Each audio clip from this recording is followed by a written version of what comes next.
Ladies and gentlemen, welcome to the Wilson Center, to this event hosted by the Mexico Institute. We're delighted to have with us Mexico's Attorney General, Jesus Murillo Caram, for this public event. I will be switching to Spanish in a second. My name is Duncan Wood. I'm the director of the Mexico Institute, and I'm delighted to be here and very, very grateful to the help that we've had from the Procurador's office and from the Mexican Embassy in setting up this event. Señor Procurador, bienvenido a Washington. Esta es una visita muy, muy importante, yo creo que para la relación bilateral, para fortalecer el entendimiento mutuo entre nuestros dos países, para fortalecer el entendimiento aquí sobre el proceso de la transformación de la justicia en México, y realmente para entender qué tan compleja es este proceso.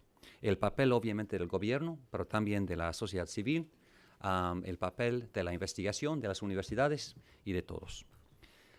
Es un ejemplo durante los años de la cooperación internacional, no solamente bilateral con Estados Unidos, con muchos países, porque muchos países tienen intereses en México, obviamente, porque es un país importante, no solamente en la región de América del Norte, pero en el mundo. Entre Estados Unidos y México, obviamente, hay muchos intereses mutuos y muchas responsabilidades compartidas. Me acuerdo muy bien de que hace unos años en este instituto, el Instituto México, en el Wilson Center, publicamos un libro con este título exacto de responsabilidad compartida.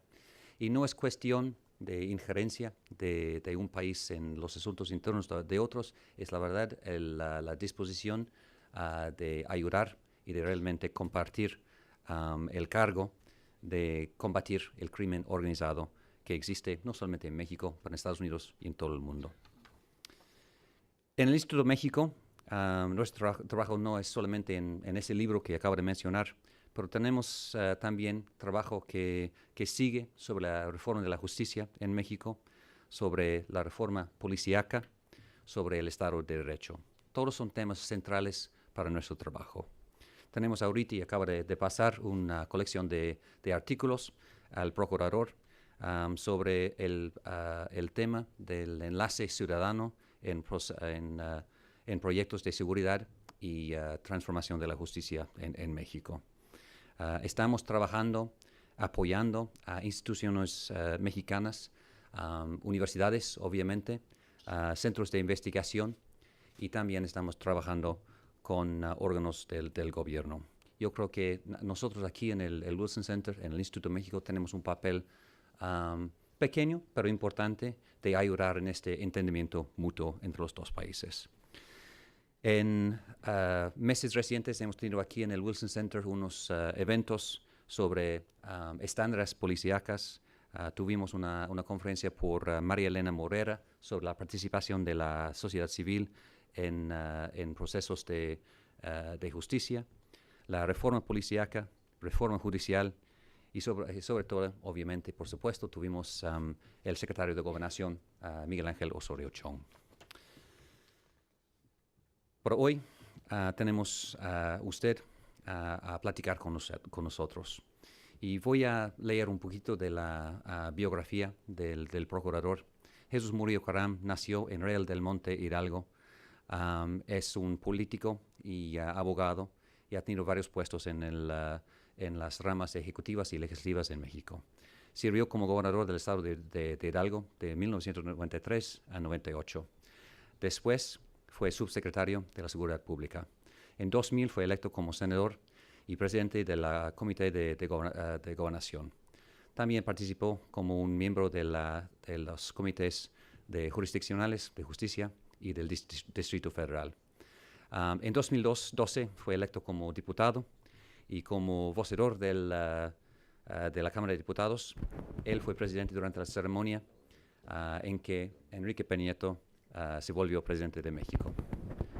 Fue nombrado por el presidente como procurador y confirmado por el Senado en diciembre de 2012. Antes de pasarle el micrófono, señor procurador, quiero hacer un comentario personal. Entiendo que usted nació en el pueblo de Real del Monte. Lo conozco muy bien. Para ustedes que no lo conocen, Real del Monte es el pueblo más inglés de México, y yo soy inglés. Es el pueblo en donde los mineros llegaron, mineros de latón, llegaron en el siglo XIX para trabajar en las minas de plata allá. Y llevaron con ellos muchas cosas de su hogar, su país. El fútbol, la primera cancha de fútbol está en Real del Monte, y lo he visitado, y también con mis hijos juguemos un poquito. Llevaron con ellos también el diseño de sus casas. Hay obviamente trazos arquitectónicos allá en las casas en Real del Monte de Inglaterra, y sobre todo el paste. El paste, que es una de mis comidas favoritas de Inglaterra, el Cornish pasty, pero ya existe, es una empanada en México, pero tiene todo lo que tenemos en Inglaterra y más, porque trae chile también.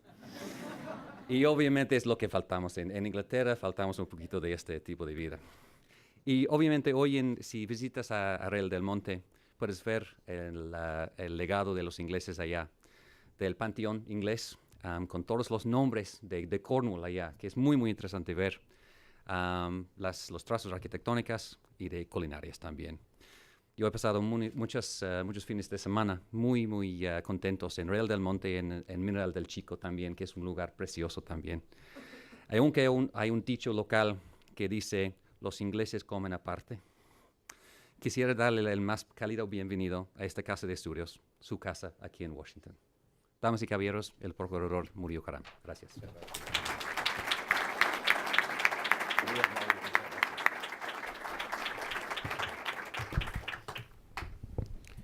Ya me hizo el día.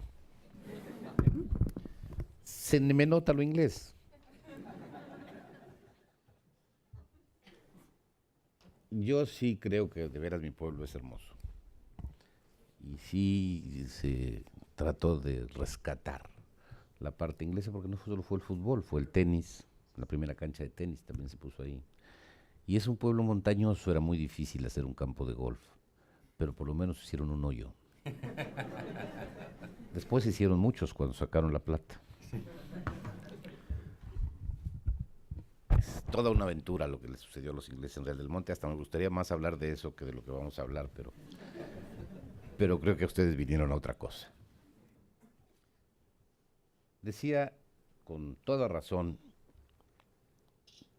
que es fundamental este tipo de reuniones porque son de interés mutuo, y yo estoy convencido. He dicho muchas veces que sin duda el problema de delincuencia agudizada y de inseguridad que vivimos en México y el de afectación de la salud de los norteamericanos están ligados por algo que se llama delincuencia organizada y que se encarga de mover, trasladar y traficar con elementos que son nocivos para la salud, pero que producen una cantidad enorme de dinero a quien los maneja. Dinero que produce poder a quien los maneja, poder que produce corrupción, que produce inestabilidad, que produce inseguridad. Y todo esto es justamente lo que tiene que combatirse en un interés común. De alguna manera hay un círculo de afectación en los Estados Unidos y otro círculo de afectación en México, que se cruzan, que tienen áreas comunes y que requieren necesariamente de la acción común. Esa es la razón de mi visita a los Estados Unidos, encontrar las mejores formas de enfrentar estas áreas comunes de interés de ambos países, para encontrar también las mejores formas de que los ciudadanos de cada uno de nuestros países tengan mejores garantías de justicia y mejor certeza en cuanto a qué es lo que se puede consumir sin dañar al futuro o a las generaciones futuras de cada país. En un país en el que la delincuencia mayor, hasta hace muy pocos años, 10, 15 son muy pocos años en la historia de un país, era el abigeato, es decir, el robo de animales, y que de repente se encontró, se enfrentó con una poderosísima delincuencia que generaba, insisto, su poder del manejo de grandes cantidades de dinero, de enormes cantidades de dinero, de cantidades de cuento, de cantidades de fantasía, y que empezó a generar en ese poder divisiones internas y choques abiertos con el Estado que produjeron una violencia brutal ante instituciones que no estaban hechas para eso, que no estaban preparadas para este tipo de delincuencia. Nosotros teníamos instituciones de justicia y de seguridad y de procuración hechas para un país con otro tipo de delincuencia, con otro tipo de condiciones sociales. Y de repente nos tuvimos que ir acomodando a las condiciones nuevas. Hoy enfrentamos realmente retos que tienen orígenes de múltiples causas, pero el de la seguridad y la efectiva aplicación de la ley están entre las demandas más sensibles. Yo les digo que tenemos varios retos. Uno es que tenemos que atender el ayer, porque en el proceso penal no podemos dejar que las cosas se queden como estaban. Tenemos que atender el hoy, porque se nos enfrenta una característica de violencia inmediata. Pero tenemos que atender el mañana, porque tenemos que evitar que esto siga sucediendo. Y en consecuencia he puesto el ejemplo varias veces de que tenemos que manejar un vehículo al mismo tiempo que le vamos cambiando las llantas y no lo podemos parar. O sea, que tenemos que hacer todas las reparaciones sobre la marcha, que tenemos que ir cambiando las llantas al mismo tiempo que no podemos detener el vehículo. Y esa es la dificultad con la que estamos realmente enfrentándonos. Sin embargo, creo que empezamos a tener resultados eficientes. Al principio se pensó que destinar la lucha a los blancos específicos, es decir, a los jefes de cártel, como les llaman, era el procedimiento más adecuado. Produjo lo que, si nos hubiéramos puesto, si hubiéramos tenido tiempo de sentarnos a pensar, hubiéramos podido fácilmente ver. La desaparición del jefe de un cártel genera el ascenso de quien es más violento, más fuerte dentro del mismo cártel, que generalmente es el sicario, el que mata, y hace cárteles más violentos, y más fraccionados, y más difíciles de enfrentar. En consecuencia, se ha cambiado la estrategia en la búsqueda de la detención de organizaciones completas, o por lo menos de las organizaciones en sus partes más duras y medulares. Y esta es la parte final de la estrategia, porque a mí me preocupa mucho cuando se habla de la ausencia de una estrategia en la lucha. Es decir, si la medición de la eficiencia de una estrategia radica en los resultados, yo les diría que en 9 meses hemos detenido a la mitad de los que se habían señalado como los más buscados, tanto por los Estados Unidos como por México. De los 120 más buscados, hemos detenido más de 60. Es decir, y no solos, sino acompañados de su staff. Esto ya es un buen principio. Pero si lo vemos regionalmente, también veremos que regiones del país en las que era difícil establecer a la autoridad, hoy se puede caminar con tranquilidad, con mayor certeza, con mayor seguridad. Y que sí nos quedan regiones todavía muy difíciles en las que nos ha sorprendido, yo diría, el grado de complejidad de la instalación de la delincuencia. Por ejemplo, las zonas en donde se habla de autodefensas o de que se han armado ciudadanos para defenderse. Primero, rompe cualquier Estado de derecho moderno el hecho de que sea un ciudadano quien deba de plantearlo, pero segundo, pues las veces que hemos tenido que detener a estos grupos hemos encontrado armamento a veces más caro que el que tiene la policía, o más complejo o más sofisticado, y se mueven en vehículos que ya quisiera la Procuraduría tener, y tienen sistemas de geolocalización o de intercepción que también son la envidia de algunos de nuestros grupos policíacos, y en consecuencia tienen una fuente de ingresos que es difícil atribuir a la sociedad civil o a ciudadanos que se van a armar para defenderse. Es decir, desde mi muy personal perspectiva, son más instrumentos, porque en muchos casos hay ciudadanos que creen que están haciendo lo que deben hacer, pero son más instrumentos de otro grupo que realmente frentes ciudadanos que estuviesen armándose para protegerse. Y eso es lo que el Estado no puede permitir, porque no podemos identificar el origen, que puede ser muy bueno o que puede ser muy malo, y que tenemos la obligación como Estado de restaurar adecuadamente.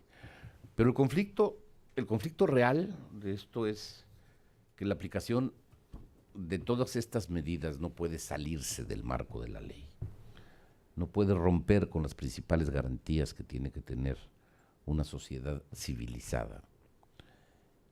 Aunque hay quienes lo plantean y lo solicitan, que a fin de detener a los delincuentes, casi nos convirtamos en algo similar a los delincuentes, sin el marco y sin la regulación que el Estado debe de tener para poder ser garante de la ley, y que es primero que nada cumplirla. En consecuencia, esa es otra cuestión que tenemos que fijar en nuestro procedimiento y en nuestra estrategia. La estrategia ha sido regional porque el problema es regional. Lo primero que hicimos fue dividir al país con las caracterizaciones específicas que más o menos hacían similar la actividad criminal en esas regiones. Y una vez que teníamos definido las regiones y el tipo de criminalidad que se daba en ella, empezamos por hacer una coordinación de quienes se supone que tenemos la obligación, la tarea, la asignación de poder combatir a la delincuencia. E incorporamos a la autoridad municipal, a la autoridad estatal y desde luego a todas las federales. El simple hecho de coordinar a todas las autoridades federales es algo inédito. Baste con abrir periódicos de hace poco tiempo para ver claramente que lo primero que había era un pleito bárbaro entre las instituciones de justicia y de seguridad del país, pues que generaba ineficiencias naturales o protecciones indebidas o cuestiones que no daban el resultado que se quería.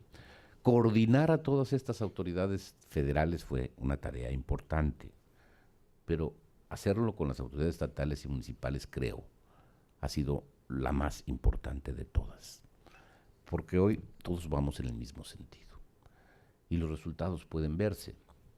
Lo que llaman en México el Gabinete de Seguridad, es decir, los jefes de las Fuerzas Armadas, la Procuraduría General de la República y el equivalente del Ministerio del Interior sería la Secretaría de Gobernación. Mensualmente nos reunimos con todos los gobernadores de los estados para evitar lo que pudiera convertirse en una divergencia o competencia y hacer de esto una coordinación centrada, enfocada, definida, en función del propio análisis de las tres áreas, de la información que producen los presidentes municipales, los gobernadores y el propio gobierno federal, que se analiza, que se discute primero en reuniones estatales a otro nivel y que finalmente llega a la mesa donde están sentados los secretarios y los gobernadores y se toman las decisiones que consideramos son las más adecuadas y las más correctas y que yo creo están dando resultado, porque los resultados son reales, están ahí. Ha bajado el nivel de la violencia de una manera impresionante porque ha bajado, no porque todavía tenga cifras que pudiéramos aplaudir, sino por el hecho de que está bajando. Eso es para nosotros muy importante. El ritmo podrá aumentar o podrá disminuir, dependerá de mucho de las circunstancias, pero mientras mantenga la tendencia a la baja y podamos evitar la violencia, creo que empezamos a ponernos en la condición necesaria de un Estado que es capaz de preservar la paz en paz, porque la violencia del Estado es también una violencia que no es deseable.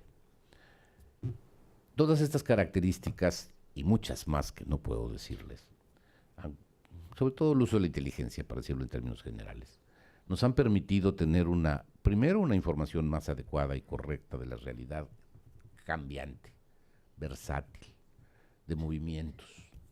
Yo les diría que cada región de las determinadas tiene características que pueden ser a veces diametralmente distintas, pero para cada una de ellas hay una receta y para cada una de ellas hay una estrategia, y para todas las nuevas que nos encontramos empezamos a trabajar en una estrategia nueva, y esto es real, tiene una movilidad enorme, tiene un dinamismo impresionante, lo que nos ha obligado a tener sistemas y a mantener y crear sistemas de inteligencia también muy versátiles y también muy dinámicos.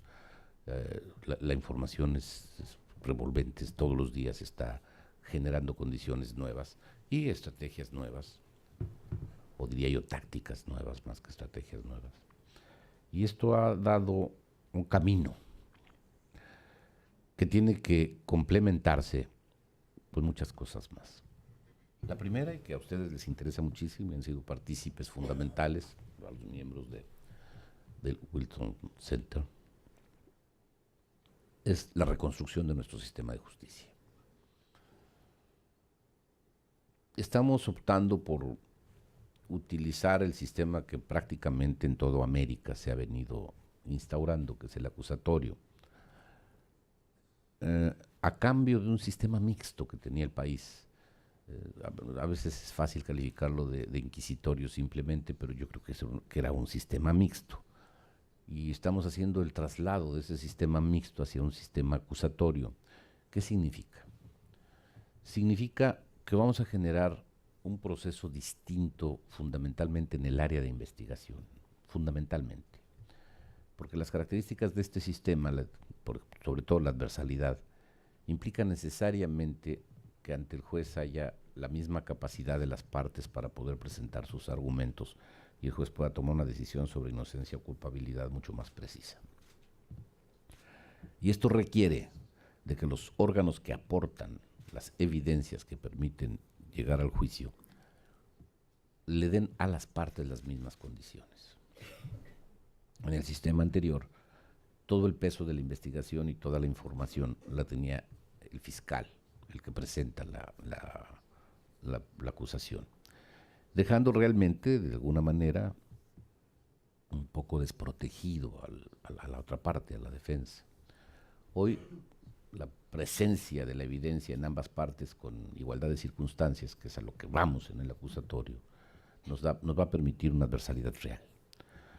El acercamiento del juez a la causa, el conocimiento directo de los participantes, le da en esa inmediatez una posibilidad mejor de definir o de resolver sobre culpabilidades. Y la expeditez, es decir, la ausencia de estorbos y la rapidez del procedimiento, y yo lo pongo entre comillas porque la experiencia que hemos tenido de varios países latinoamericanos, a veces resulta que el procedimiento se hace más lento en lugar de hacerse más pronto. Pero estamos justamente en nuestra ventaja de ser casi los últimos en entrar al acusatorio, es que podemos ver las ventajas y las desventajas de todos los procedimientos para tratar de no cometer los errores ya cometidos y poder ampliar y poder actuar más en los que son eficientes y adecuados. Y esto nos ha permitido estar construyendo un sistema que la primera gran reforma que plantea es la creación de un solo código procesal para todo el país. Algo difícil de hacer en un país de corte federal como el nuestro, pero que va a facilitar enormemente las cosas. Primero, evitará que la diferencia de 33 códigos procesales sea un estorbo para la especialización de nuestros penalistas. La segunda, el conocimiento preciso de un solo procedimiento va a darnos a todos mucho más garantía de que las reglas de aplicación son más homogéneas, son más comunes, son más generales.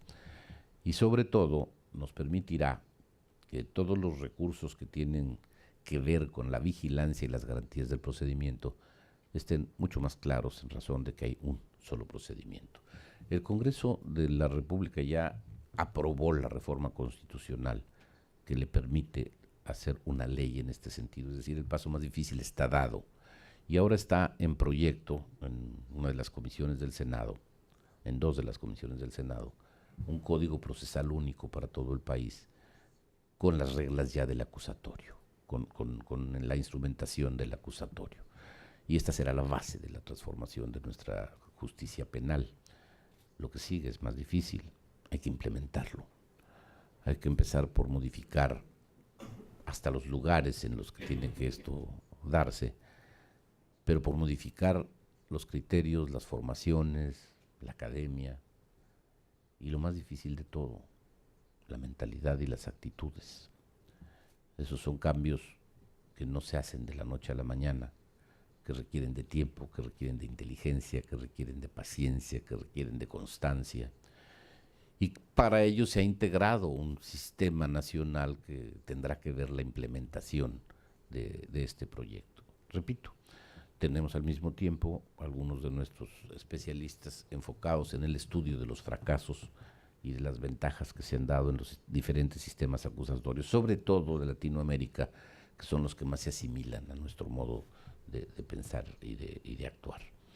Y es en ese sentido en el que estamos construyendo el nuevo sistema procesal que nos va a dar, junto con otro proyecto que tiene el Ejecutivo, de plantearle al Congreso una ley general penal que fije lo que yo llamo el piso y el techo de lo que deben de ser los códigos penales de cada una de las entidades federativas, que esos sí se quedarán en la facultad de los congresos estatales, pero que tengan un piso y un techo, es decir, que tengan incluido lo que llamamos durante muchos años en nuestra Constitución las garantías fundamentales de un ciudadano, es decir, que no rebasen lo que la Constitución o los tratados internacionales que hoy forman parte de nuestra conformación legal jurídica estén claramente dispuestas y analizadas. Con esto vamos a tener la base jurídica. Con la implementación difícil que les planteo, podríamos tener la estructura física que se requiere para ello. Pero hay un elemento que todavía es crucial, que para mí es el más importante de todos. Yo creo que no hay un solo sistema de derecho en donde el Estado se rija conforme a derecho, no hay Estado sin ello, en el que no sea fundamental la confianza.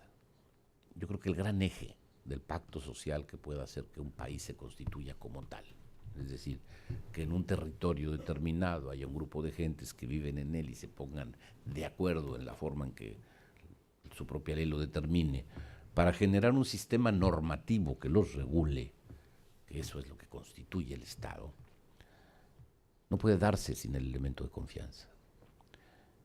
Reconstruir la confianza, crear un estado de confianza, es todavía más difícil que crear un Estado de Derecho. Es el origen del Estado de Derecho, es la posibilidad del Estado de Derecho. Y esa generación de confianza solamente puede darse cuando las dos partes actuantes del Estado, que son los ciudadanos y el gobierno que se constituyó,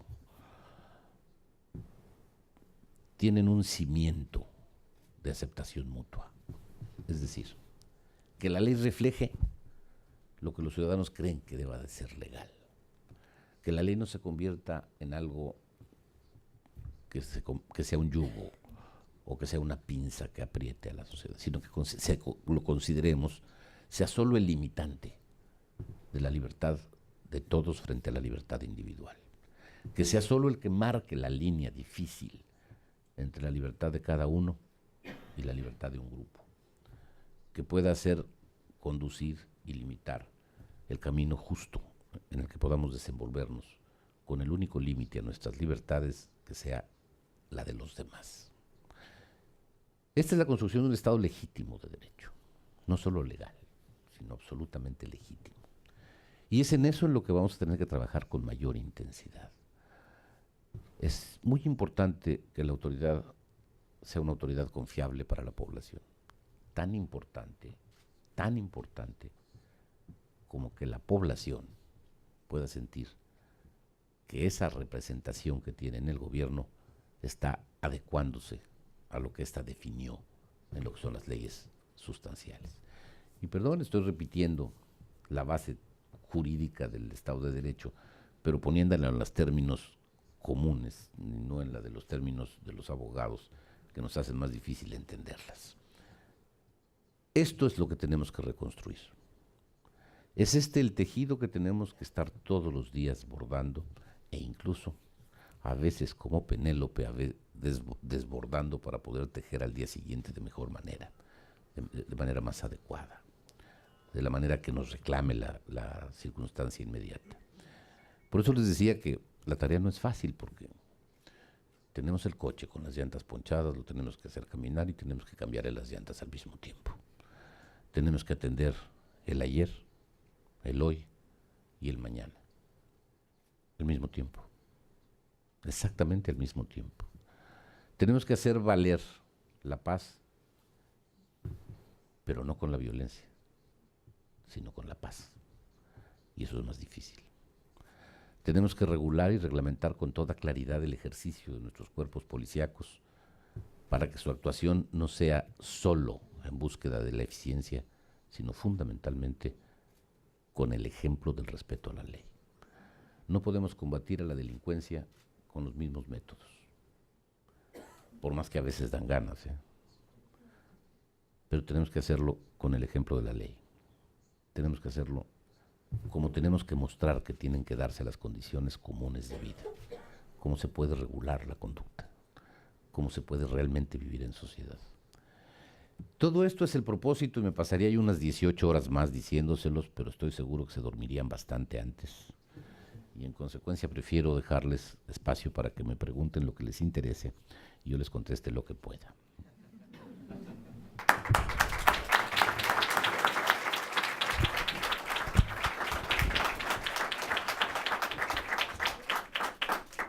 Mil gracias, señor Procurador General. Tenemos un breve espacio para preguntas y respuestas. Voy a pedir a los representantes del prensa de que se esperen porque tenemos una ronda de prensa después de este evento.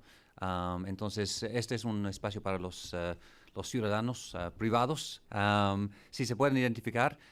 Voy a tomar 3 preguntas al inicio y voy a lanzar una pregunta que me llegó por correo electrónico hoy por la mañana del distinguido profesor John Bailey de la Universidad de Georgetown. Y él quiere saber algo sobre el proceso, los avances en cuanto al lavado de dinero. Entonces, si lo podemos marcar como la primera pregunta. Y después tomo una pregunta allá. Y si te puedes identificar, nombre e institución. Buenos días, Stephen Donahue de McClarty Associates. Muchas gracias, señor Procurador, por la presentación excelente y muy útil para que lo entendamos. ¿Cuál es el cronograma? Vamos a tomar otra pregunta. Sí, de aquí, por favor. ¿Qué tal? Buenos días, señor Procurador. Muchas gracias y felicitaciones. Soy Rubén Escalante del Estado de Hidalgo, de la Universidad Autónoma del Estado de Hidalgo, y soy economista. ¿De qué pueblo? De Pachuca. Me queda cerca. Muy cerca, yo lo sé. Procurador, solamente para retomar una de las palabras, de las frases que usted dijo, de retomar el estado de confianza, lo que nos pueda usted comentar respecto a cuál es la estrategia para retomar ese estado de confianza. Gracias. Y una pregunta más aquí a la izquierda, por favor.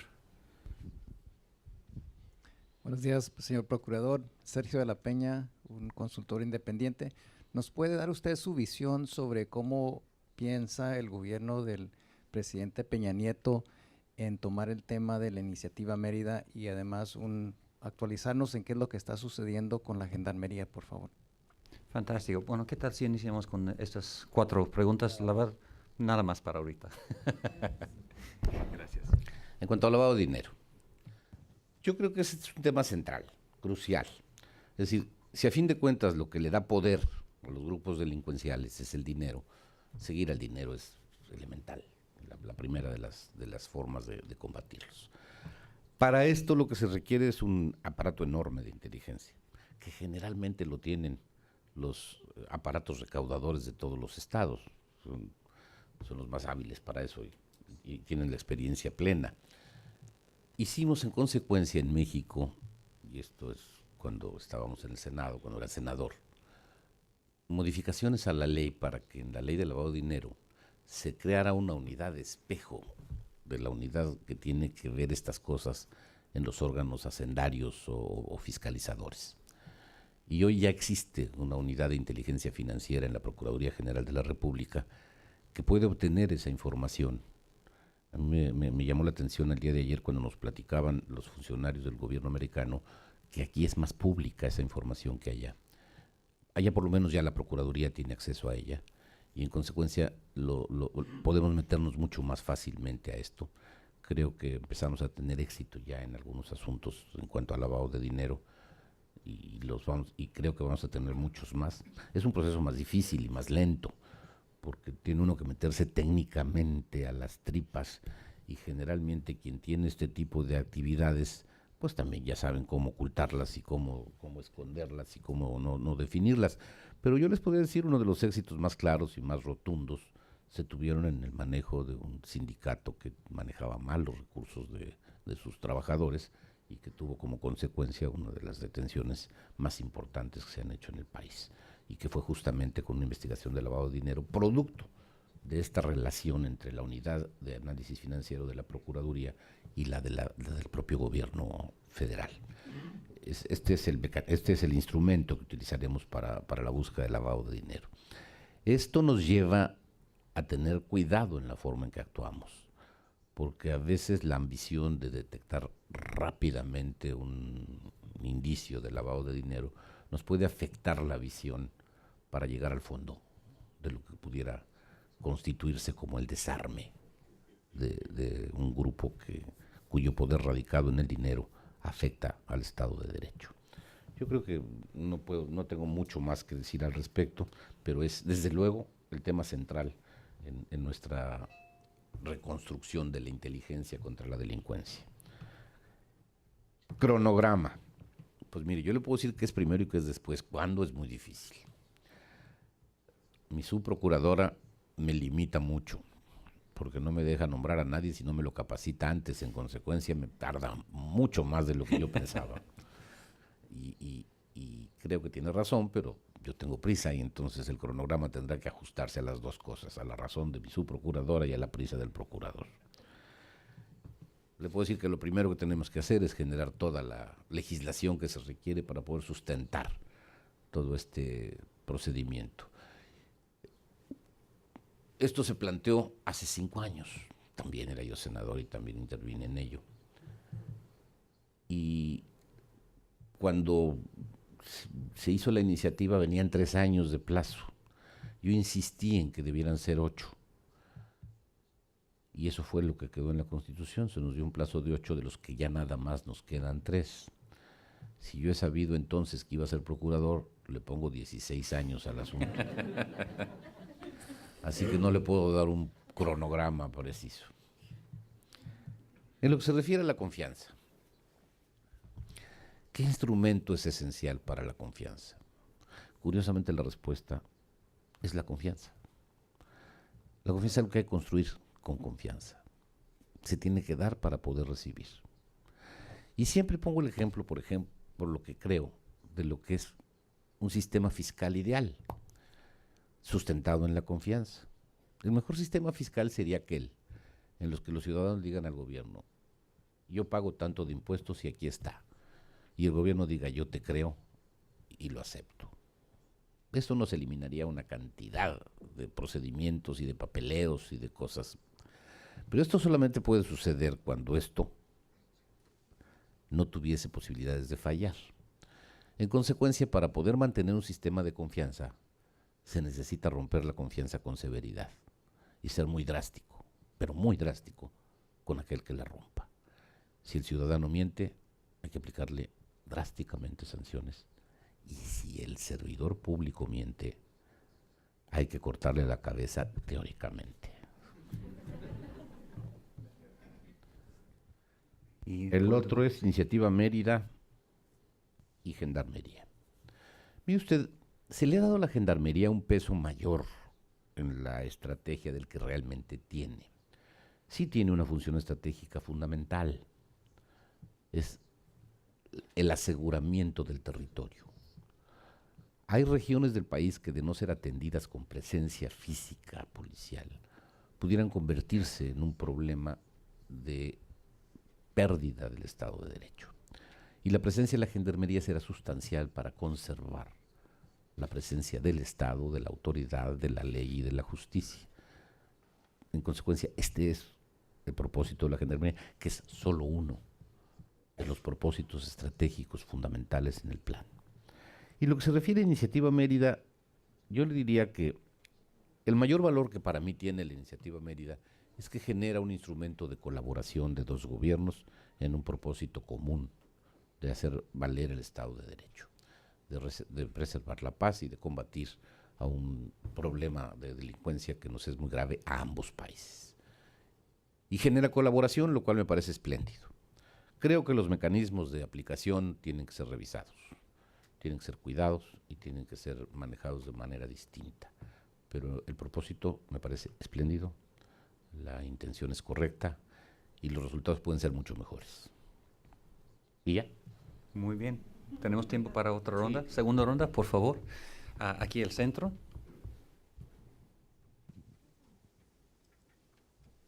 Aquí viene el micrófono. Buenos días, procurador. Luis Enrique Mireles, egresado de la Facultad de Derecho de la Universidad Autónoma de Querétaro, haciendo un internship aquí en la Organización de los Estados Americanos. Quisiera preguntarle, sabemos que en México, si bien se han implementado algunos sistemas acusatorios exitosos, como es el caso de Yucatán, sabemos que en muchísimos estados seguimos muy rezagados en este aspecto. Menciona que el tiempo se nos está acabando para el límite que se ha delimitado dentro de la Constitución. Mi pregunta es, ¿qué ha hecho México mal con respecto a otros países en donde se ha implementado estos sistemas exitosamente, como lo es Colombia, Chile y Guatemala? ¿En qué hemos fallado en esta cuestión? ¿Podemos tomar como una selección? Sí, claro. ¿Sí? Inmediatamente atrás, allá. Gracias. Buenos días, señor procurador. Mi nombre es Eloy Cantú, soy de Monterrey Tech y estoy haciendo aquí un curso en Georgetown. Y mi pregunta es, en cuanto al Código Penal Único que dice que ya se analiza en el Senado. Procesal penal. Procesal Penal Único, ¿cuál sería el argumento que se le daría a los estados para que ellos quieran ceder esa parte de su soberanía? Gracias. Aquí enfrente hay una pregunta. Procurador, buenos días. Jorge Luis Silva, gerente de proyectos para América Latina en el Banco Mundial, de temas de justicia. Pues me llama mucho la atención su comentario con respecto al sistema penal acusatorio. Realmente, pues en el trabajo que hemos venido sosteniendo con Perú y específicamente con Colombia, un país que al parecer pudiera tener un avance importante en temas de oralidad, sistema penal acusatorio, la experiencia empírica demuestra que no es tanto así. Punto número 1. Y punto número 2, la experiencia latinoamericana parece que ha comprado este tema del sistema penal acusatorio, sobre todo el tema de la oralidad, sin haber hecho una evaluación muy rigurosa de realmente cuál es su impacto. Entonces me llama mucho su comentario la atención en el sentido de que realmente se han puesto a hacer una comisión de expertos para tratar de desentrañar hasta dónde vale la pena tomar algunos aspectos y tomar otros, ¿no? Más allá pues de los convencionalismos que uno puede encontrar en la literatura doctrinal y temas de ese tipo. Bueno, muchas gracias. Muy bien. Ahí la dejamos porque esto me va a llevar mucho tiempo. Perfecto. Es que es interesantísimo lo que dices, justamente lo que venía yo diciendo en el camino, que qué bueno que somos los últimos porque estamos viendo en dónde está bueno y dónde no. ¿En qué hemos fallado en el acusatorio? Todavía no hemos fallado, apenas lo estamos instrumentando. La pregunta ideal sería en qué vamos a fallar, ojalá y eso pudiéramos predecirlo. Pero está relacionada completamente con la última, así que voy a dejar la respuesta para ello. El asunto de la soberanía es una pregunta verdaderamente interesante. ¿Pierden soberanía los estados cuando la delegan en función del Estado central? ¿O a fin de cuentas la soberanía del Estado central no es más que producto de la cesión de soberanías estatales? La base de un pacto federal radica, y federal significa unir, no dividir. Es decir, la unidad de un pacto implica la cesión de soberanías. Es un Estado que se suma a otro y que dice, para constituir uno más fuerte, yo cedo una parte de mis capacidades soberanas en función de una soberanía de los dos, que será indudablemente con la combinación de dos mucho más fuerte. Y de eso se tratan los sistemas federales. Algunos son más federales que otros y algunos menos, y algunos solo se dicen federales en función de esta cesión de soberanías. Son las líneas que van definiendo qué corresponde hacer a las entidades que conforman la federación y qué le corresponde hacer a la unidad de estas entidades. Por ello es que para poder modificar esas soberanías se tiene que recurrir al procedimiento democrático que tienen los estados federales y que radica en un poder legislativo electo en cada una de esas entidades federativas.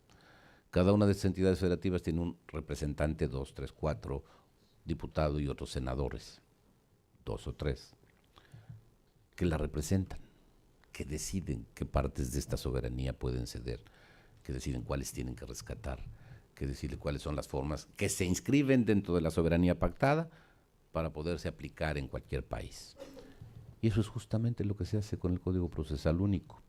Se determina que se cede esa parte de soberanía estatal en función de algo que es mucho más conveniente para los propios habitantes de esa entidad federativa, que es el conocimiento de un solo procedimiento que es aplicable en Jalisco, que es aplicable en Nuevo León, que es aplicable en Yucatán. Y usted que estudió Derecho, le da una facilidad enorme, porque en lugar de tener que estudiar 33 códigos, se especializa en uno solo. En consecuencia, esa parte de la soberanía también le interesa. Esa es la soberanía que es cedible, en esa no tengo ningún problema. Hay otras que tenemos que cuidar mucho más.